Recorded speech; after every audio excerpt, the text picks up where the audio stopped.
Hello, and thank you for showing interest in HRM Planning Application 24602, which is a planning application for 209 Kearney Lake Road and PID 00289-207 in Halifax. My name is Dean McDougall, and I'm the planner assigned to this case.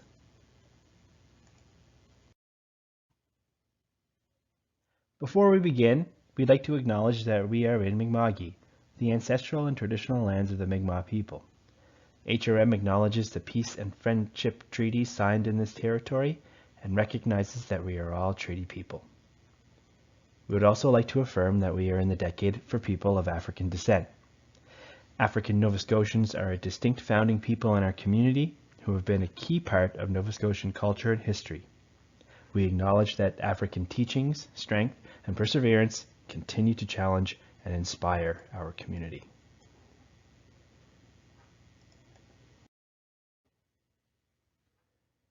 The purpose of this public consultation is information sharing. For HRM staff and the applicant to share information with you about the proposal, but more importantly for you, the public, to comment and share your feedback with us. Please note that the feedback provided will inform the process and will form part of the public record. A summary of the responses received will be included in the staff report to the Executive Panel on Housing.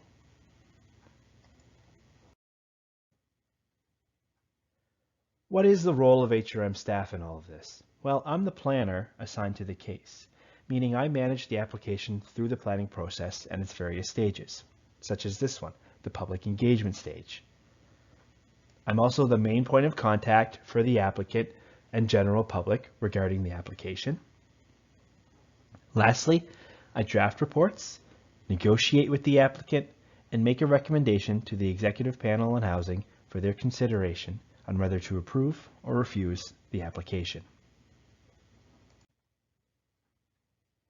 The applicant for this case is Clayton Developments, and they are seeking permission to construct a residential development that will house approximately 1,445 people on lands located at 209 Kearney Lake Road.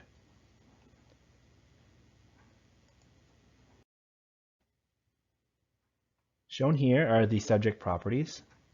To help situate yourself, you can see its location in proximity to Hogan Court to the north and the Larry Utek interchange. The Bicentennial Highway is going up through the image with the Hemlock Ravine Park located across it. It is a large site, approximately 29 acres in size, and is largely made up of the former quarry lands.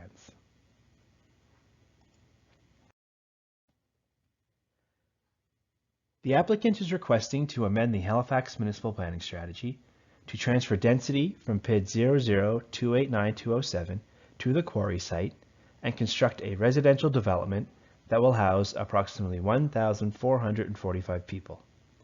The development will consist of 5 multiple unit dwellings, which will vary in height. Townhouse-style units will be integrated into the podium of each multiple unit dwelling to activate the internal roadways. A central amenity area is proposed for the residents of the development, and approximately 2.97 acres of public parkland is proposed on PID 00289-207. The applicant will provide more details on their proposal in their presentation, but you can also find more information on the planning application webpage.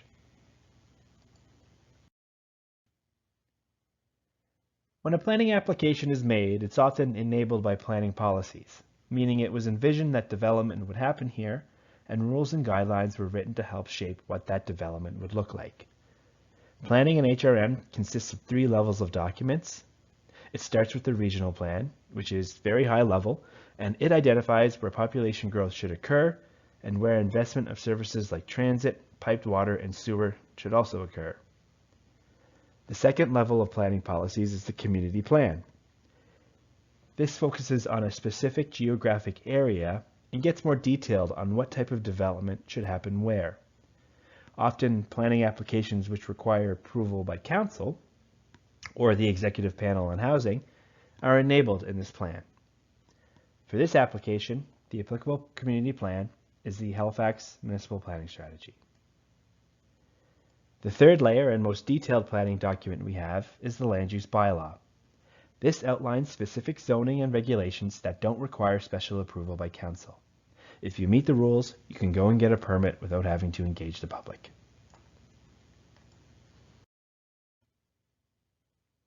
I've mentioned previously that the applicant is applying for a development agreement, and you may be wondering what that is. Well, a development agreement is a legal agreement between a property owner and the municipality to ensure a site is developed in a particular manner. It's a mechanism to control development of a property or area and will specify the standards and conditions that the development must adhere to.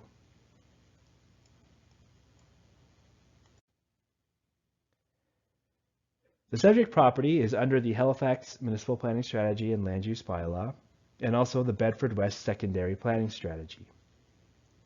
Municipal sewer and water are servicing the site. The zone is the Bedford West Comprehensive Development District. Its designation is Bedford West. The existing use is vacant, but as I mentioned, it was formerly a quarry. And the enabling policies are Policy BW21H3, the Bedford West Secondary Municipal Planning Strategy. Now, the lands are parts of a growing community known as Bedford West, which is a 600-hectare master plan community generally located west of Highway 2, south of the Hammonds Plains Road, and east of the Kingswood subdivision. It is designed to accommodate a population of approximately 24,000 people when fully developed. Its development is guided by the Bedford West Secondary Planning Strategy, which was adopted in 2006. The area is divided up into 12 sub-areas. The subject property is within sub-area 10, which was the subject of a recent planning process that determined an appropriate development form for the lands. The enabling policies that guide development in sub-area 10 were approved by Regional Council in December 2021. The policies require that a new community trail for active transportation be provided along Kearney Lake Road. It establishes maximum density for the area. It requires that the development be clustered and that 75% of the residential units be in multiple unit dwellings. It requires an environmental assessment for former industrial lands. It limits access points to be provided to Kearney Lake Road. It puts controls on building form in terms of height and floor plate size. It requires wind analysis for buildings over 20 meters in height. And that development around cliff faces is carefully considered and evaluated to ensure public safety.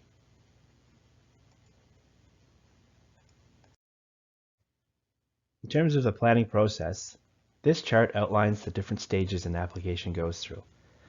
After the public consultation, there will be further revisions and refinement to the proposal based on your comments and any outstanding items from the internal review.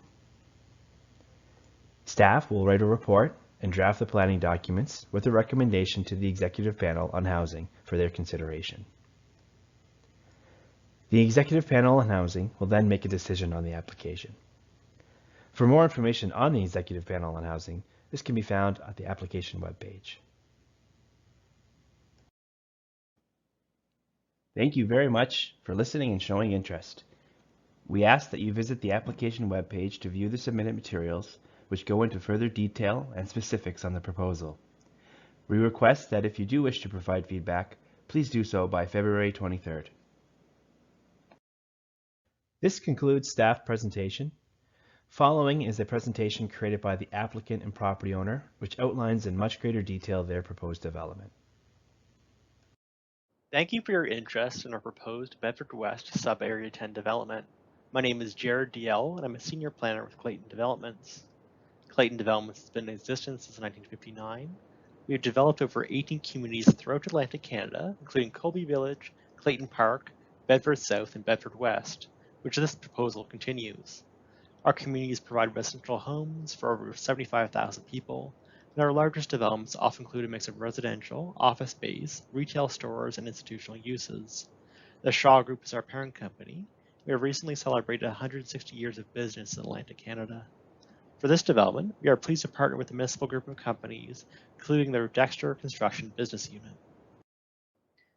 My portion of the presentation will discuss the site context, our design rationale, The development proposal itself, including our concept plan, its statistics, parks and open space proposal, which we recently updated, as well as the expected required transportation upgrades. I'd also like to point out that the text description of our design rationale can be found on the HRM website under case 24602. Site context. As I mentioned in the beginning, this is a continuation of our Bedford West development, or more commonly known as the Parks of West Bedford. Sub-Area 10's planning wasn't originally fully conceptualized as part of the planning application for the Parks of West Bedford. This proposal takes the existing policy framework for the area and proposes a formal development agreement application to the city. Sub-Area 10 has a number of landowners. This application includes a portion of Sub-Area 10B, which is 5.9 acres, as well as the entirety of Sub-Area 10C, which is 23.9 acres, including the existing Halifax water pump station.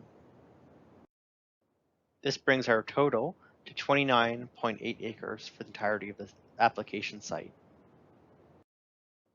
This slide shows the aerial view for our Sub-Area 10C and Sub-Area 10B lands. Looking from Kearney Lake, it's easy to see the scale and magnitude of the former quarry walls which frames the Sub-Area 10C site. Shown to the left of this image would be the Sub-Area 10B site, forming part of the application. It's also easy to see the Halifax water pumping station at the front of the parcel. Design rationale.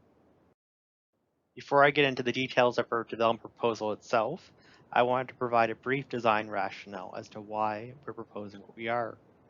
Our first intent was to develop a hub on Kearney Lake, knowing that because of various landowners involved in this sub-area, it's not likely to be developed at a common time. We also had the intent to step down heights towards Kearney Lake, as well as slow and filter stormwater on the site. Because it's not anticipated that all neighborhood areas within Sub-Area 10 would develop at the same time due to differing property ownership, we wanted the Sub-Area 10C site to be able to develop independently as a hub, having a cohesive vision and architectural style that would be internal to the property. Because of the extensive grade change between the quarry wall and the base of the property on Sub-Area 10, we wish to use the maximum quarry wall height as a relative approximate maximum height to our buildings. The quarry wall height at its highest point is around 32 meters, and our maximum building heights proposed are at 12 stories. The quarry wall heights do vary, as some portions will poke above the quarry walls. However, it's a relatively good baseline for the maximum level of development in terms of building height. In doing this, we also wanted to step down height of development towards the lake itself. This would mitigate any wind impacts to the property, as well as continuing to frame Kearney Lake Road with a street wall or a continuous line of development. Because of the site's history as a former quarry, there is little on-site remediation of stormwater before it flows off the property. We are proposing vegetated stormwater swales to remediate stormwater flows on the property. Through the stormwater design of the property, we also wanted the opportunity for greater retention, which we're proposing part of our central amenity area. So in the case of a large stormwater event, stormwater is retained on the property before draining. Development proposal. This is our proposed concept plan for the property. In later slides, I'll walk us through our proposal. Starting at the front of the property, the red line denotes the 3-meter wide mixed-use path proposed on the parcel, providing active transportation opportunities through the site. This would also connect into the proposed park, such as including active transportation courts, which we'll get to at the end of this presentation. Kearney Lake Road itself is proposed to be bordered by 2-story townhouses connected in the back to larger apartment buildings. Building A closer to Kearney Lake Road itself will be 6 stories, and Building C further away is proposed to be at 9 stories. As part of this proposal, we've also asked for an optional Building F as part of this development. Because the market does change, as we've all seen in recent years, this would allow us to have the opportunity for flexible unit sizes throughout the entirety of the development. This is the south elevation of Building A, looking from the front of the site towards the property, showing the townhouse frontages at the front of the parcel, as well as the building in the rear. Buildings of portions above the 4th story are required to be stepped back, which we're proposing to do, from the 5th and 6th stories facing Kearney Lake Road itself. Still looking from Kearney Lake, this slide shows Building C at 9 stories, including the 2-story townhouse frontages, as well as you can see part of the covered podium to the right of those townhouse frontages in this image. This slide shows the proposed central amenity space framing the development, which is really envisioned as a common green for the entirety of the development itself. Other buildings proposed in this development include Building B, a 9-story building connected via a landscape podium to Building A, Building D connected via a landscape podium to Building C, which is a 12-story building, Building E, also a 12-story building. Between Building C and D are proposed to have another set of 2-story townhouses, as well as on Building E facing the central amenity area, really looking to give a eyes on the street type of feel towards the central amenity area and to kind of a closer relationship to that space for residents of the development. You can also see the landscape berm proposed as part of this development, which I'll get into in the next slide. Due to the site's history as a quarry, blasting operations destabilized bedrock material in the area. To understand the risk of rockfall from the former quarry walls, Stantec has undertaken a rockfall catchment analysis for the site. The design result of this analysis is the inclusion of a berm in the proposed design. This provides a safe catchment area for erosion of the former quarry walls away from activity on the property. The other elevation I wanted to showcase today was Building E, the 12-story building proposed at the back of the site, with those 2-story townhouse style frontages again facing towards the central amenity area. And I wanted to note again that the upper floors of this building also have a step back proposed to provide a variation in massing, which is the lighter area shown in the elevation. We've also included a render to show you the look and feel of the development nestled between both Kearney Lake and the former quarry walls. We feel this site really provides a unique experience compared to many other properties in Halifax. To get into some final development statistics, I wanted to give us one last look at this slide, and we'll get into discussing the park shown on the left-hand side of this image. As part of our development program, 642 units are proposed over 5 to 6 buildings. Building massing is proposed to be the highest towards the quarry walls and reduced towards Kearney Lake Road. This would be 1 6-story building, 2 9-story buildings, and 2 12-story buildings. There would also be the opportunity for an additional building of up to 9 stories near the pump station, as we described earlier as the optional building. These buildings would also include, as we mentioned previously, a number of townhouse-style frontages facing towards Kearney Lake Road in the central amenity area. Parking I'll describe as a ratio of units to parking. So 1-to-1 underground is what we're roughly envisioning, so around 642 parking spaces underground, and half of that number as surface parking, as well as for visitors. Open space is proposed as 1 public park for the entirety of the community in sub-area 10 at about 2.97 acres, incorporating sports courts connected to a mixed-use pathway for the entirety of the community. Would it also be a private open space area, which was that central grass commons amenity space discussed previously. public parkland the site is proposed is a 2.97 acre park piece to the west of the proposed development. This would include multi-use court facility development, which could include sites for tennis, badminton, basketball, or so on. There's also a multi-use trail connection proposed on the site, shown in red, that would provide an active transportation connection from the proposed park to the rest of the development. With the additional area on this site, there would also be room for other improvements as the entirety of the sub-area gets built out.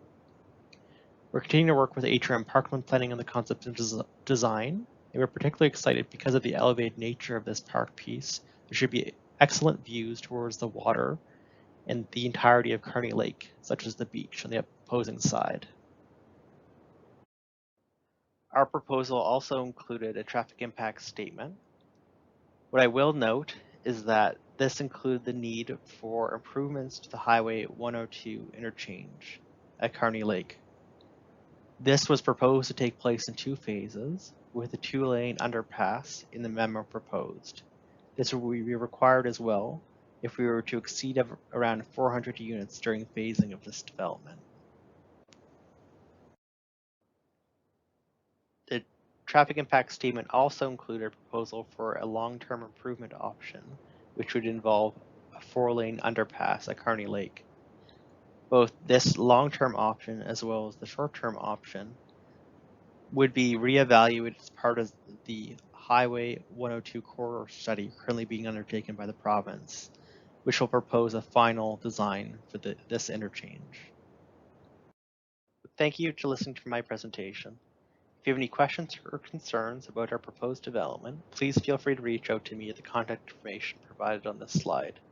I'd also suggest that for your questions and comments to be put in the public record, you should get in contact with Dean, the planner at Halifax Regional Municipality, on this proposal. Thank you so much.